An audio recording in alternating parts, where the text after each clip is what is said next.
welcome back sa ating YouTube channel, lalong-lalo na sa ating mga ka-loyal subscriber.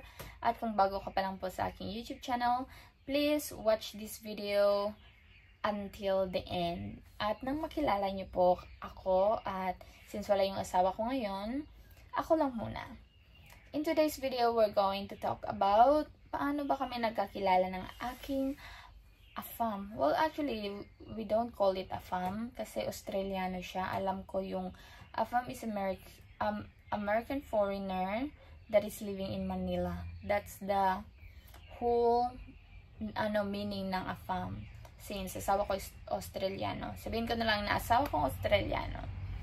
Yun na nga, nag-meet kami or nagkakilala kami sa dating app. So, nag-join ako ng dalawang dating app. Filipino, Cupid, and Asian dating site. At yun na, bago ko siya nakilala, may nakilala akong maraming foreigner. At 3 lang ata yung naging seryoso doon na talagang nag-chat. Yung isa is Russian. Yung Russian kasi, akala ko marunong siya mag-English. Tapos nagpapadala yun siya ng pera sa akin. At hindi naman kalakihan yung 1,000 pesos, ganun. Pero yung pera na binibigay niya sa akin, hindi ko tatanggapin kung walang rason. Ang nangyayari kasi, pag let's say sa school, kasi college ako noon. Sabi ko sa kanya, may project kami na babayaran. Siya lang din naman nag-i-insist. Sabi niya pa sa akin, kumusta? Sabi ko, may project na naman kami, ganun. Sabi niya, sige, magpapadala ako. Ganun agad siya. Hindi kami nag-work dahil nung sabi ko, sige mag-video call tayo. Di siya marunong mag-English. Tapos, siya, napakasiloso. So, it means, kapag yung pan-chatting pa lang kayo, nagsiselos na siya.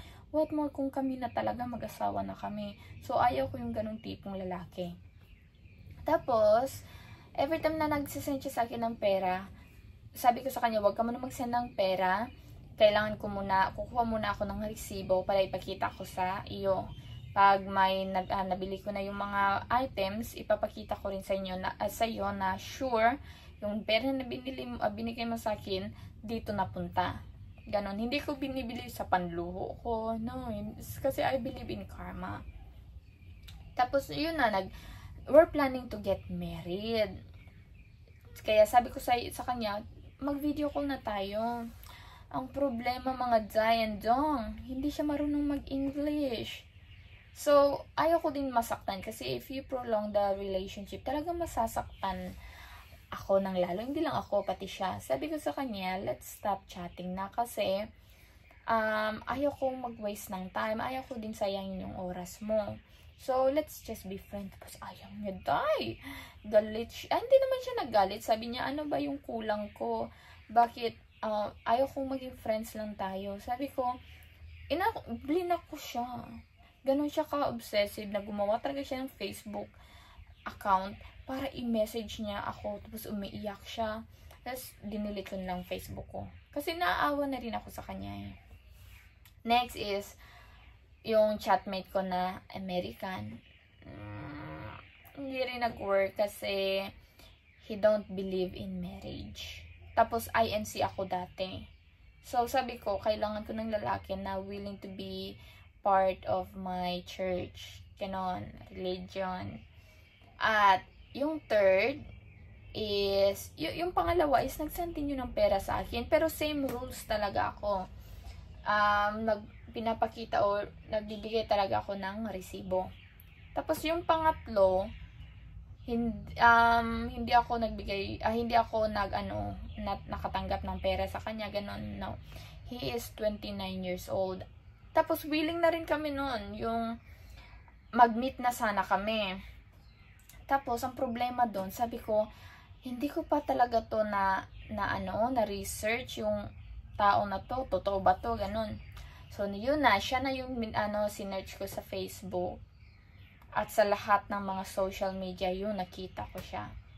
Tapos, yun na, di ba once mag-search kayo ng pangalan sa Facebook, tapos meron dong post. So, chinek ko doon. Ay, naku, may nagsabi, hello babe, thank you so much for your call, ganun.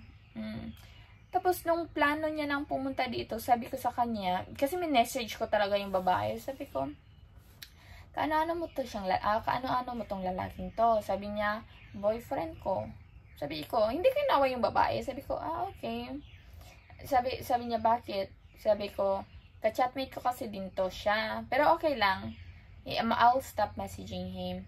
Tapos, message ko yung lalaki. Kasi yung lalaki is preparing na siya na pumunta sa lugar ko, sa Zamboanga City. Tapos, yung babaeng ka-chat niya pala is taga Zamboanga City rin. Kaya sabi ko sa kanya, instead of pupunta ka o bibisitahin mo ako, punta ka na lang dun sa babae. Wag mo na, nasaktan mo na ako, wag mo na saktan another girl. Sabi ko, dun ka na sa kanya. Actually, yung babae ngayon is nasa Amerika na rin siya, at silang dalawa nagkatuluyan. Pero you know, once a cheater, always a cheater. So, issue na nila yung dalawa. At, yun na, nung broken heart ako nun, char-char, yun bang tipong hindi makakain, hindi makatulog. Hilas. So, yun na, nag-message siya. Sabi, wala na akong gana mag-start over again, mag-chat. Napapagod na ako. One day, nag-message tong, yung asawa ko ngayon, message siya sa akin. Sabi niya, i-change ko daw yung information ko sa dating site na. Kasi sinabi ko doon na, I'm looking for someone who's serious. Kasi sabi ko, ako wala akong boyfriend. Never ako nagka-boyfriend. So, kung magka-boyfriend ako, gusto ko, yun na talaga. Sabi pa ng asawa ko, ngayon, sabi niya, dati, i-change, wag mong sabihin na ganong mga information kasi iti-take advantage daw ng mga lalaki. Tapos, start talking kami, naging kaibigan. Hindi ko siya gusto. Dati yung asawa ko, hindi ko siya gusto. Friends lang kami, ganon talk, vice versa, information, kumustahan. At the end of the day, hindi ko na lang alam, basta I fall in love with him. But yung fall in love na may pagka-cringe, kasi, mamimit ko na siya in person na. Then, one day, we decided to meet in Manila. Ako, taga Zamboanga ako. Siya, of course, Australia. At nag-meet up kami sa Manila. Yung nag-first meet kami, natatawa ako kasi natatakot ako. Kasi never ako naka-experience mag-holding hands. Lalong-lalo na mag-usap. Tapos English pa talaga siya. So, sinama ko yung yung brother ko, step-brother ko at sister-in-law ko. Yun na. Oh my gosh, alam niyo yung first holding hands namin, parang lumipad na yung spirit ako. Sabi ko, oh my gosh, it's disgusting. Tapos sabi ko pa talaga sa sister-in-law ko, uwi na tayo, ayaw kong makita siya, natatakot ako. Sabi pa ng sister-in-law ko, loka-loka, nandun na siya, nakikringe talaga ako. Tapos, yan ang kagustuhan ko sa kanya, diba, yung first meet, may something happen na, alam nyo, yan ang kagandahan sa kanya, marespeto. Every time, like, dinner, pupunta kami, or morning, punta kagad kami dun sa kuya ko. Dun kami magstay. Then, balik lang kami sa hotel pag wala na talagang gawin. At mahilig siya manood ng video, mga comedy, gano'n. Nag-share siya sa akin, panood. Kasi, nafe-feel awkward pa rin ako. Tapos, getting to know each other. Punta kami sa mall. Tapos, every time pumupunta kami sa mall, dinadala ko yung brother ko, sister-in-law ko, at saka pamangkin ko. Yun na. Kasi, 1 week lang din siya nagstay doon. So, more on just 5 days. Kasi, 7 days. First day is dumating siya. And the last day is uwi na siya dito. Tapos, may meron talagang nangyari na hindi maganda na napaiyak ako. Which is, yung mga expectation ng mga tao pag first meet, may mangyari agad. Yung other brother ko, kasi birthday namin yun November yun. November yung birthday ng asawa ko, November din akin. Kaya, that's the month that we decide to meet. Tapos, sabi pa ng stepbrother ko, marami kasi akong stepbrother, sabi niya pa, kumusta daw yung bilat ko? Napaiyak ako. Kasi sabi ko, ganun na ba talaga kababa yung tingin nila sa akin? Para imbis na mag-greet sa akin ng happy birthday, ang tinanong sa akin, kumusta daw yung puki ko. Ganun, na-insulto ako. Tapos, siya yung nag-comfort sa akin. Sabi niya, hindi mo yan maiiwasan yung mga ganong bagay. At huwag kang mag-alala, di naman kita iiwan. Sabi niya sa akin, nag-promise siya, kukunin kita dito. Yun na, nag-start, pag-uwi niya dito sa Australia, nag-start na kami process ng visa ko. Siya talaga halos lahat nag-process. Kasi ako, ilang taon ako noon nag-meet kami. Ako is 21 at siya is 47. Yan, 47. Kasi, nung first na nag-chat ako sa mga foreigner, gusto ko talaga nasa 20s. Ang problema sa 20s, since ang gusto ko naman is once na-meet ko na yung isang lalaki, yun na talaga. Ang problema kasi sa 20s, 30s, hindi pa sila ready, hindi pa sila financially stable, hindi sila ready to have a family. So, pumunta naman ako sa 30s. Akala ko sa 30s na almost going to 40s, ano na sila, ready to settle na sila. Pero hindi pa pala, mga foreigner, mga late ages na sila na ready to settle. So, sabi ko, ay, nawawala na ako ng gana. Yun tapos, chinek ko yung information ng asawa ko ngayon dati. Sabi ko, 47. Tapos, iniisip ko, matanda na ba to? Pero, ano siya, ang gusto ko sa kanya, kasi meron dun yung mga, yung natapos mo, yung mga ganong information. So, tick naman siya sa mga standard ko. Kaya sabi ko, eto na, so why not try? Yun na, nag-click kaming dalawa. At nag-decide na kami, nung pumunta ako dito sa Australia, it's my first time talaga na, ano to tawag? Magsakay ng eroplano, mag-travel alone, tapos international. Di ko nga alam na may yung mga tinatawag nilang check-in, ganun, ng mga bagahe mo. Wala talaga akong alam. At uso dati noon, yung time na papunta ako dito sa Australia, uso noon yung patayan, yung babae pupunta sa ibang country, tapos pinapatay ng mga foreigner. Sabi ko sa sarili ko, kung papatayin man ako sa netong lalaking to, at least hindi ako mamamatay sa Pilipinas. Mamamatay ako sa ibang bansa.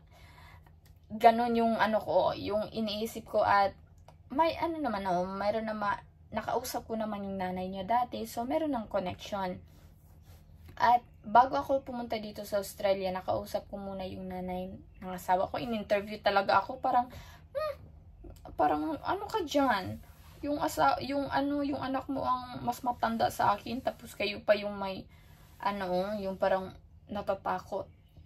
Pero di ko naman kasi mabe-blame sila, kasi marami din talagang mga gold digger. So, in-interview ako ng nanay ng asawa ko, or ni Troy. Sabi niya, alam mo ba na yung anak ko may 3 ng anak? Alam mo ba na siya ganito, yung ganyan. Tapos sabi ko, alam ko. At sinabi ko naman sa nanay niya, kapag mahal mo yung tao, tatanggapin mo naman all the goods and bads about him. Same thing about him. I-accept niya ang goods and bads ko. Kasi gano'n naman, there's no perfect relationship.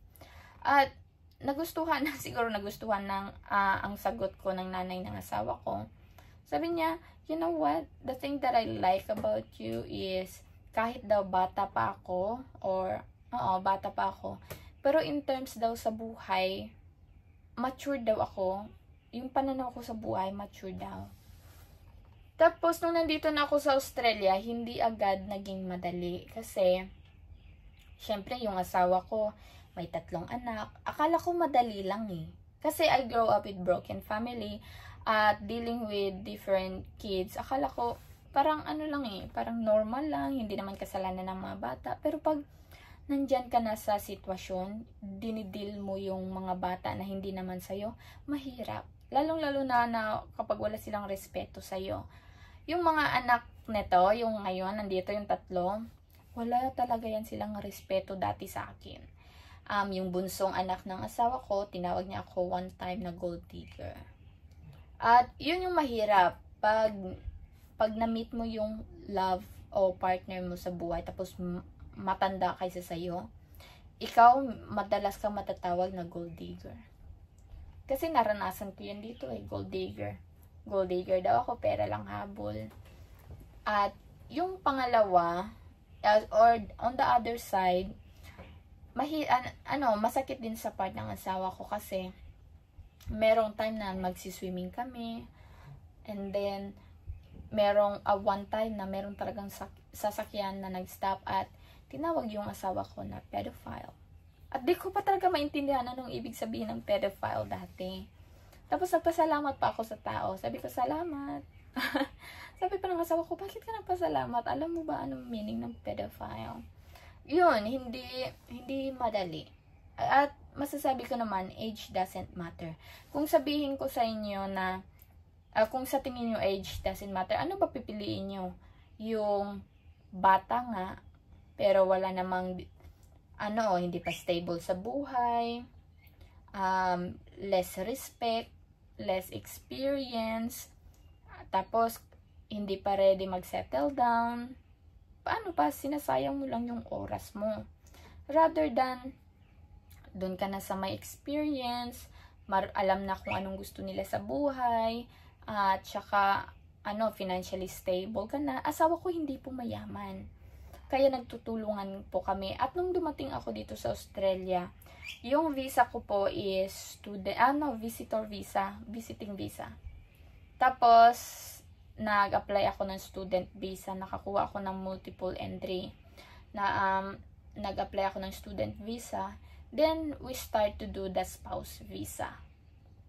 Then after spouse visa, ngayon nasa stage po kami ng permanent residence na visa. So, nung nag-aral ako ng aged care dito, hindi ako nag-depend sa asawa ko.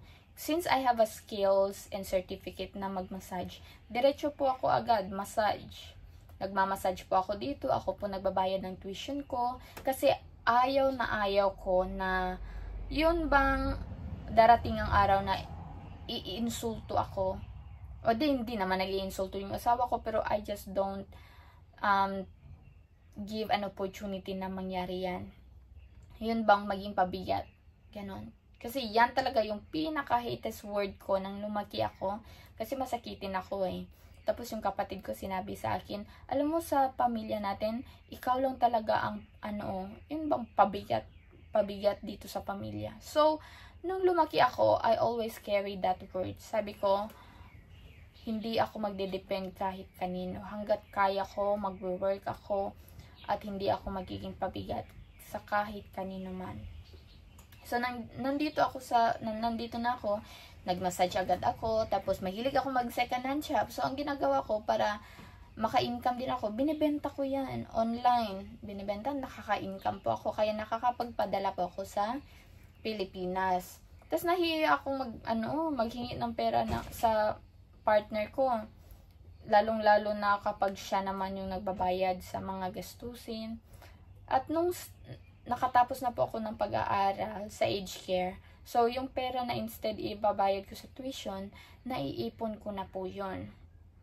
At tumutulong hanggang ngayon, tumutulong na ako sa mga sa mga grocery. Ako na po yung nagbabayad, lahat ng mga ayun, sa isang video ko, 'di ba sinabi ko naman namin sa inyo na ako na yung sasakyan, ako po yung nagbabayad ng sasakyan na ginagamit ng asawa ko ngayon.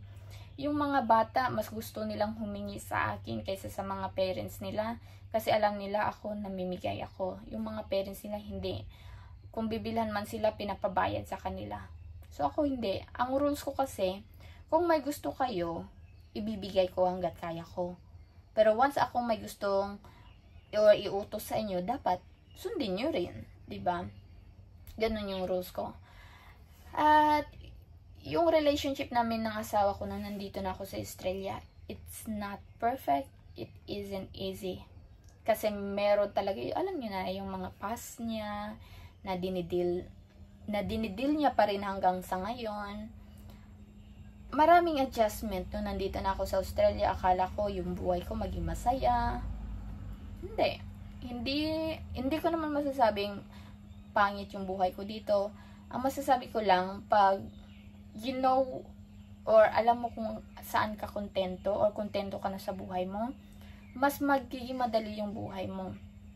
Pero kapag may expectation ka na pagdating mo sa Australia, mayaman ka na, gala-gala ka lang, kung ganun yung expectation mo, talaga mahihirapan ka. Ganun, at lalong-lalo na pag i-compare mo yung sarili mo sa ibang tao, hindi magiging masaya yung buhay mo. So, yun lang po ang masasabi ko sa inyo. Ang maa-advise ko lang po, pag nag-start kayo mag-chat or getting to know to a person, ano talaga patient. Huwag niyong madaliin, magpakasal agad, magkaanak agad. Huwag. Kasi, if kayo talaga. Huwag niyo lang madaliin kasi everything has the right time. Huwag niyong ipupush kasi kayo lang din masasaktan at the end of the day. At eto na nga, nagbabala kami magka-baby ng aking asawa. Oh my gosh, in terms of babies, di ko alam kung it's a right time na ba. Kasi pag iniisip ko na may magtawag sa akin na mama, nandidiri ako. Di ko alam kung normal ba yan na reaction, pero para sa akin, yuck, yo. Pero pag may nakikita kong baby, ang sarap hawakan, laruan. Pero, ang dami kong pero. Only time will tell, and if God's will, di ba? On November, kasi since birthday ko November, asawa ko November. So, ipaplan namin na yung baby namin magiging November din siya. Di ba? Kapag magse-celebrate, it's gonna be a big party. Please, sa mga may baby na dyan, give me an advice naman po. Kung worth it ba magkaanak, or hindi naman it's a big deal kung wala kang anak. Yun yung kailangan kong malaman. Kasi I don't want to make a decision and at the end it become a regret. Yun lang po. Sa mga may anak na dyan, please share to me your experience, kung maganda ba magkaroon ng anak, mahirap ba, or okay lang kahit walang anak. Yun lang yung gusto kong malaman. Kasi based on sa makikita ko sa asawa ko at sa anak niya, minsan nasasabi ko sa sarili ko, ay ayaw ko na lang magkaanak. Kasi cute nga pag baby pa sila. Pag lumaki na sila, based on yung mga bata ng asawa ko, sa the way they approach their mother, ayaw nilang kausapin nanay nila. Hindi nila nire-respeto. Tapos sinasabihan nila ng masasamang salita. Kung ako yun nasa sitwasyon ng nanay nila, minsan masasabi ko, sana wala na lang akong anak. Diba? Kaya, please give me an advice, people, kung worth it ba na magkaanak. Yun lang po yung video natin ngayon. Sana nasayahan kayo. Sana nakarelate kayo. At sana mag-subscribe kayo and give a like pag nagustuhan nyo yung video na to. And if you have more question about me and my partner, just comment po in the comment section. So, thank you so much guys for watching. Love you and see you in my next video.